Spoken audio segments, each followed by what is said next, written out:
बहुत समय पहले कौशल राज्य में एक भयानक डाकू रहता था जिसका नाम अंगुलीमाल था। उसका नाम सुनते ही लोगों के दिल कांप जाते थे। वो इतना क्रूर था कि रास्ते से गुजरने वाले लोगों को मार देता और उनकी उंगलियां काटकर एक माला बनाता था जिसे वो अपने गले में पहनता था। धीरे धीरे उसके डर से पूरे इलाके की हालत खराब हो गई। जो गांव पहले लोगों से भरे रहते थे वे खाली हो गए। लोग घर छोड़कर भागने लगे, रास्ते सुनसान हो गए और हर कोई बस एक ही नाम से डरता था, अंगुलीमाल। एक दिन भगवान बुद्ध श्रावस्ती के जेतवन विहार में ठहरे हुए थे। उन्होंने जब अंगुलीमाल के अत्याचारों के बारे में सुना तो उनके मन में करुणा जागी। उन्होंने सोचा कि ये व्यक्ति कितना भी पापी क्यों ना हो, इसे सही रास्ता दिखाया जा सकता है। अगले दिन बुद्ध उसी रास्ते पर चल पड़े जहां अंगुलीमाल रहता था। रास्ते में मिलने वाले लोग उन्हें रोकने लगे। कोई बोला, भगवान उधर मत जाइए, वो डाकू बहुत निर्दयी है। किसी ने कहा, 10-20 लोग भी मिलकर जाते हैं तो वापस नहीं आते। लेकिन बुद्ध शांत भाव से मुस्कुराती हुई आगे बढ़ती रही। उधर अंगुलीमाल ने दूर से बुद्ध को आते देखा।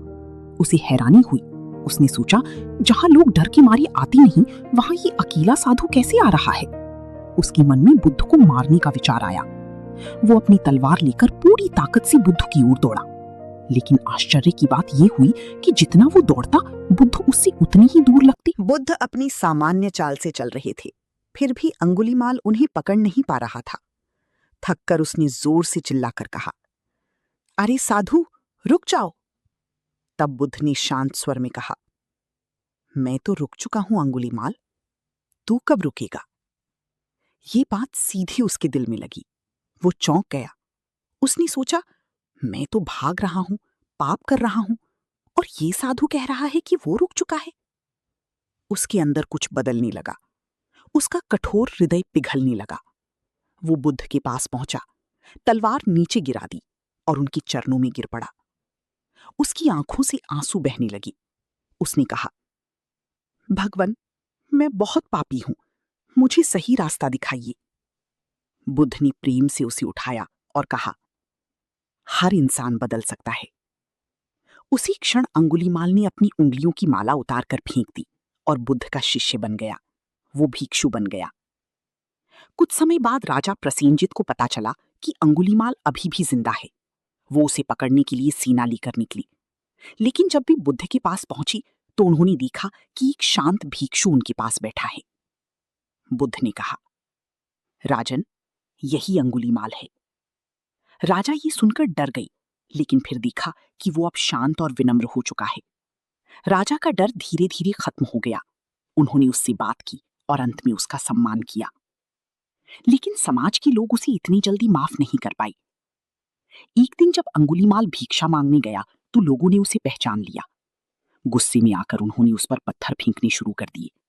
किसी ने डंडा मारा, किसी ने पत्थर। उसका सिर फट गया, खून बहने लगा, उसके कपड़े फट गए। वो घायल अवस्था में किसी तरह बुद्ध के पास पहुंचा। बुद्ध ने उसे देखा और शांत स्वर में कहा, अंगुलीमाल, ये सब सहन करो। उसने बिना शिकायत किए सब कुछ सह लिया। उसने समझ लिया कि ये उसके पुराने कर्मों का फल है। धीरे धीरे वो पूरी तरह बदल गया। अब वो वही व्यक्ति था जो कभी लोगों को मारता था, आज वही लोगों के लिए करुणा और प्रेम से भरा हुआ था। एक दिन उसने कहा, जो पहले अज्ञान में था और बाद में जाग जाता है, वो इस संसार को वैसे ही प्रकाश देता है जैसे बादलों से निकलकर चांद चमकता है। अंत में अंगुलीमाल ने अपने सारे पापों से मुक्ति पा ली और एक शांत, पवित्र जीवन जीने लगा। कहानी की सीख, इंसान चाहे कितना भी बुरा क्यों ना हो, वो बदल सकता है। सच्चा परिवर्तन डर से नहीं, बल्कि प्रेम और करुणा से होता है। हमारे कर्मों का फल हमें जरूर मिलता है। धैर्य और सहनशीलता सबसे बड़ी शक्ति है। बहुत समय पहले राजगृह नगर में एक ऐसा व्यक्ति रहता था जिसका जीवन पूरी तरह बिखरा हुआ था। वो ना अपने माता पिता का सम्मान करता था, ना किसी बड़े बुजुर्ग की बात मानता था। उसे किसी की इज्जत करना नहीं आता था। वो अपनी मर्जी से जीता था और अक्सर गलत काम करता रहता था। जब भी उससे कोई पाप हो जाता तो उसे अंदर से थोड़ा डर जरूर लगता, लेकिन उस डर को दूर करने के लिए वो सही रास्ता नहीं अपनाता था। वो सोचता था कि अगर वो सूर्य, चंद्रमा और अग्निदेव की पूजा कर लेगा तो उसके सारे पाप धुल जाएंगे। इसी सोच के साथ वो बार बार पूजा करता, यज्ञ करता, बलि देता। उसने ये सब लगातार कई सालों तक किया। उसने अपने शरीर को कष्ट दिया, लेकिन उसके मन को कभी शांति नहीं मिली। अंदर की बेचैनी वैसी की वैसी ही बनी रही।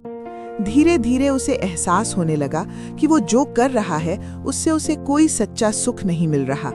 वो थक चुका था अपने ही जीवन से, अपने ही गलत रास्तों से।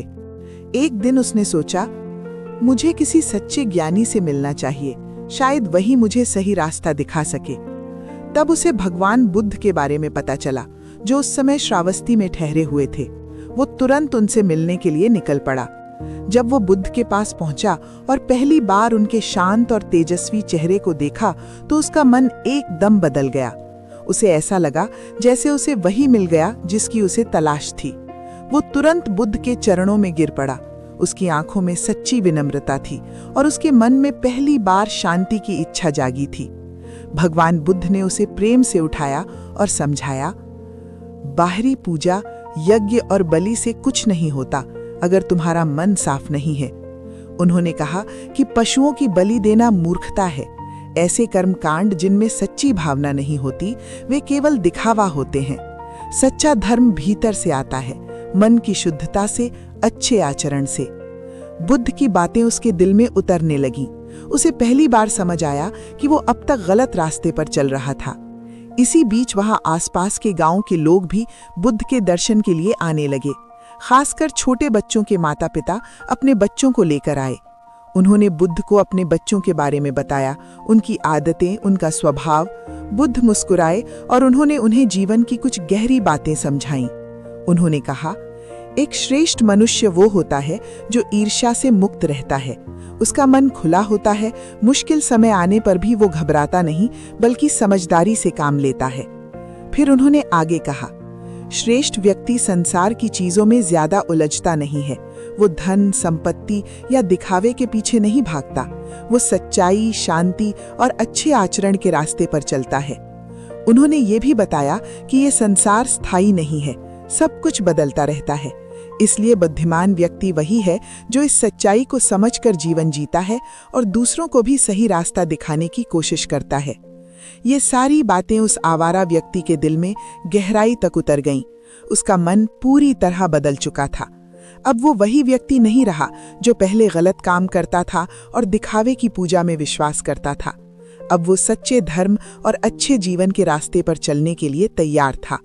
उसने ठान लिया कि अब वो अपने जीवन को सही दिशा देगा, सम्मान के साथ जिएगा, अच्छे कर्म करेगा और सच्चे रास्ते पर चलेगा। कहानी की सीख, सिर्फ पूजा पाठ से नहीं, अच्छे कर्मों से जीवन बदलता है। सच्चा धर्म दिल और व्यवहार में होता है, दिखावे में नहीं। गलत रास्ते से लौटना ही सबसे बड़ी जीत है।